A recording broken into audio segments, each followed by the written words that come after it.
Democracy के लिए। जितने इलेक्टेड एमएलएस थे उनको विधानसभा पे रोका गया, बैरिकेडिंग हुई। बीजेपी इसलिए घबराई हुई है क्योंकि हमने भीमराव अम्बेडकर का नाम का स्लोगन उठाया, उनके पोर्ट्रेट को हटा के प्रधानमंत्री मोदी को लगाया गया है, इसलिए आम आदमी पार्टी को सस्पेंड करा गया है इसी चक्कर में। और जय भीम के हमने नारे लगाए, इसलिए बीजेपी बर्दाश्त नहीं कर पा रही है। वही बीजेपी की साइड से सतीश उपाध्याय ने कहा है कि एलओपी ने खुद इंसल्ट किया है भीमराव अम्बेडकर को, शहीद भगत सिंह को।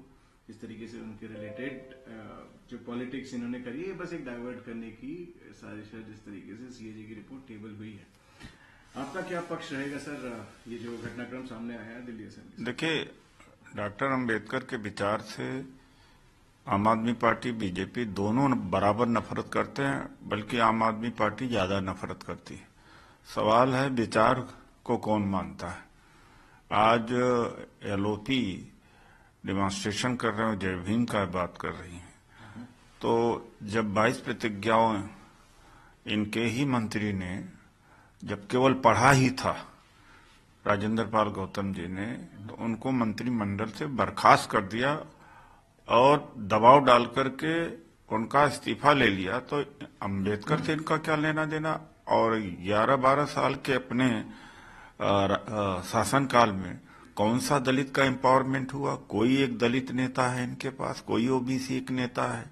11 राज्यसभा के मेंबर बनाए गए, एक भी SC ST OBC का नहीं है।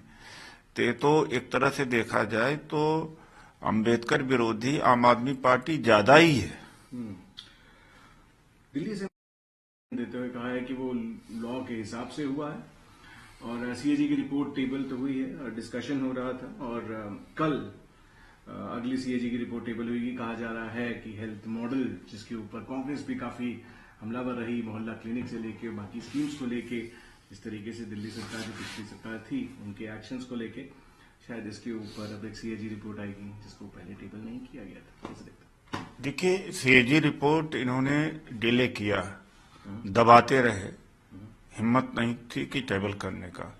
अब बीजेपी से का आरोप अगर लगता तो ये कहा जा सकता है कि पूरी तरह से पॉलिटिकली मोटिवेटेड। सीएजी की रिपोर्ट के आधार पर मनमोहन सिंह जी की सरकार और शीला जी की सरकार को कितना बदनाम किया था मिस्टर केजरीवाल ने।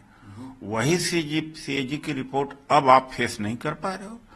आप विधानसभा में रहिए, वहां पर सीएजी रिपोर्ट पेश होती है, आप उसका जवाब दीजिए वहां पर। आप भाग क्यों रहे हैं? इसी सीएजी के रिपोर्ट का आधार बनाया था इन्होंने। महाकुंभ भी दुनिया में नहीं हुई है। 66.30 करोड़ श्रद्धालुओं ने इस पे पार्टिसिपेशन किया। कोई किडनैपिंग नहीं हुई, कोई इंसिडेंट नहीं हुआ। ऑपोजिशन इसको कुछ रिवील नहीं कर पाया इस इंसिडेंट को, जितना भी उन्होंने ढूंढने की कोशिश करी और इसके अंदर खोजने की कोशिश करी, और ऑपोजिशन के पास कोई मिस इन्फॉर्मेशन फैलाने का कोई भी चांस नहीं रहा। उन्होंने एक और चीज कही कि काठमांडू की घटना को प्रयागराज की घटना बता के ऑपोजिशन ने काफी फैलाने की कोशिश भी करी, और इससे सनातन धर्म कभी भी नहीं झुकेगा। जो भी मिस इन्फॉर्मेशन ऑपोजिशन कोशिश करेगी। क्या सनातन धर्म की इनकी खोज है क्या? 1980-81 की बनी भारतीय जनता पार्टी, इसके पहले सनातन धर्म था ही नहीं। इस तरह से सनातन धर्म का बहुत अनादर करते हैं। और दूसरी बात है कि बाहर की कोई आलोचना नहीं थी। इनका दिल्ली और लखनऊ की लड़ाई है, दिल्ली और लखनऊ की लड़ाई जो बोल नहीं सकते योगी। और दूसरी बात है सच्चाई है, जो लोग भगदड़ में मरे थे उनकी संख्या छुपाई गई है और उसका स्पष्टीकरण नहीं दे पा रहे। तो सच बात बोलना सनातन का विरोध कहाँ से हो जाता है, एक बात है। दूसरी बात है कि जो केंद्र सरकार का पोल्यूशन बोर्ड है, उसने कहा कि वहाँ का पानी खराब है। तो न विपक्ष ने कहा, बल्कि ये कहा जा सकता कि उन्हीं के अंदर की लड़ाई हो। अब वो नाम नहीं ले पा रहे हैं केंद्र का कि कौन उनके पीछे पड़ा हुआ है, तो ठिकरा जो है विपक्ष के ऊपर फोड़ रहे हैं। विपक्ष क्या इंतजाम के बारे में नहीं बोलेगा, लोगों की समस्याओं के बारे में नहीं लोगों बोलेगा? पानी खराब है, वो आधार उसका अपना खुद का नहीं है, केंद्र सरकार के एजेंसी का है। क्या उस नहीं बोलेगा तो क्या करेगा? इसमें सनातन को क्यों ढाल की तरह हर जगह पेश कर देते हैं? ये ढाल बन गया है सनातन। बेरोजगारी की बात करो, सनातन विरोधी हैं। और महंगाई की बात करो सनातन विरोधी है, नौकरी की बात करो तो सनातन विरोधी है। सनातन को इन्होंने ढाल बना लिया। बात करते हैं महाकुंभ की। डुबकी लगाते हुए हमें महाकुंभ में नहीं दिखे एकनाथ शिंदे, जो महाराष्ट्र के डिप्टी सीएम है, उन्होंने कहा राहुल गांधी हो या उद्धव ठाकरे अपने आप को हिंदूवादी नहीं कहना चाहिए। जिस तरीके से ये बात उठी, कैसे देखते हैं? क्या एक बात है, देखा है कि डुबकी लगाते अरे भाई उस तरह से तो नीतीश कुमार जी भी नहीं गए, तो उनको भी आप कह दीजिए हिंदू विरोधी है। ये कोई बात कहने की है? आस्था एक तरफ तो यह कहा जाता है कि भगवान कण कण में है, तो या तो भगवान एक जगह इन्होंने बांध रख किया है, तो ये भगवानों को आस्था का अपमान करते रहते हैं। अपनी अपनी आस्था, अपना अपना तरीका है पूजा करने का। तो ये तो किसी के धार्मिक आजादी पर हमला बोल रहे हैं। राहुल गांधी जी की अपनी धार्मिक आजादी है, उद्धव ठाकरे की अपनी धार्मिक आजादी है। वो किस तरह से पूजा करते हैं, किस तरह से पाठ करते हैं, ये उनका अधिकार है। आप इस स्तर तक कैसे जा सकते हैं भाई? फिर चंद्रबाबू नायडू भी डुबकी नहीं लगाने आए। बीजेपी के तमाम सारे नेता जो नहीं गए वो सब सनातन विरोधी हैं क्या? बात कर लेते हैं सर टीम के पेरेंट्स। उन्होंने कहा कि हमने सीबीआई डायरेक्टर को बताया क्या फाइंडिंग्स रही है सीबीआई की, और डिपोजिशन जो सीमा पहुंचा ने दी थी, और ऑल्दो डायरेक्टर ने एश्योर किया है कि जस्टिस मिलेगा, मगर उन्होंने कुछ चीजें और बताई हैं। जो फैमिली थी कि कॉन्स्पिरेसी हुई है, हमें की बेटी का डेथ सर्टिफिकेट नहीं मिला है, एंड संदीप घोष को भी पनिश करना चाहिए था, और कोलकाता पुलिस ने सही समय पे और सही तरीके से इन्वेस्टिगेशन नहीं करी है। ये आरोप लगाया गया और एक बहुत बड़ा ये इशू भी था। कैसे देखते हैं? अब तो बीजेपी जिम्मेदार है। बीजेपी ने जो वहां पर किया, अब उसके ऊपर लौट के आ रहा है। तो अब तो यह नहीं है कि स्टेट गवर्नमेंट की एजेंसी ट्रुथ को दबा रही है। अब तो केंद्र की एजेंसी है। मोदी जी जाने, मोदी जी से सवाल पूछे, क्यों नहीं वहां के डॉक्टर आकर के केंद्र सरकार में मोदी का घेराव करते, क्योंकि सीबीआई उनके अंडर में है। बात कर लेते हैं ममता बनर्जी।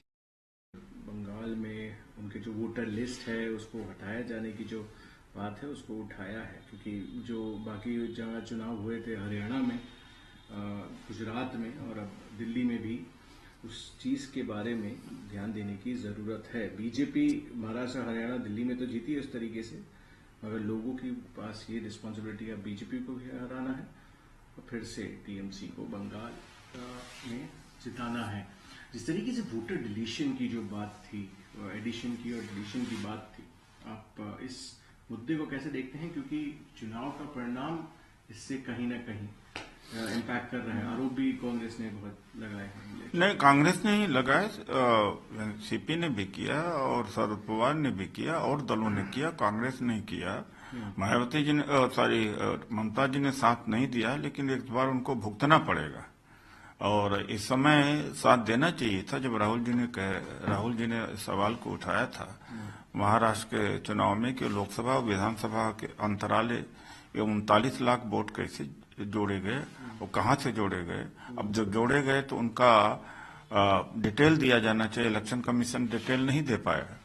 तो मुझे लगता है कि अगर वही मेथोडोलॉजी इन्होंने अडॉप्ट किया, हरियाणा का और महाराष्ट्र का, बीजेपी और चुनाव आयोग के साथ में साठगांठ करके, तो बंगाल इस बार नहीं जीत पाएंगे। क्योंकि महाराष्ट्र का चुनाव जीत ही नहीं सकते थे जिस तरह से हुआ, और हरियाणा का चुनाव नहीं जीत सकते थे।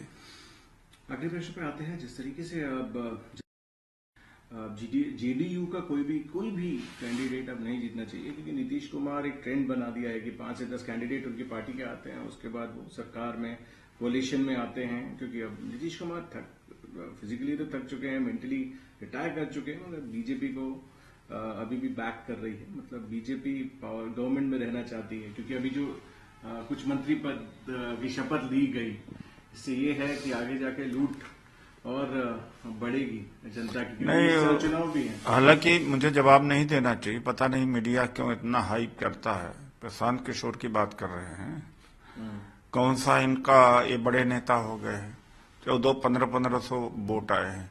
ये मीडिया क्यों इनके बारे में इतना कहती है? ये जातिवादी, हम लोग तो पूरे देश का आंदोलन चलाते हैं, लाखों लोग इकट्ठा करते हैं बिना पैसे के। ये तो पैसा वैसा करके बड़ा यात्रा वात्रा किया, उसका बाद में अभी भाई इलेक्शन में क्या दुर्दशा हुई। एक बात। दूसरी बात है कि जो मुझे लगता है कि ये बी टीम है बीजेपी का, और जनता दल का बोरिया बिस्तर बीजेपी और प्रशांत किशोर मिलकर के बांध देंगे इस बार। आज के लिए इतना ही। बाकी की तमाम खबरें जानने के लिए बने रहें LR न्यूज के साथ।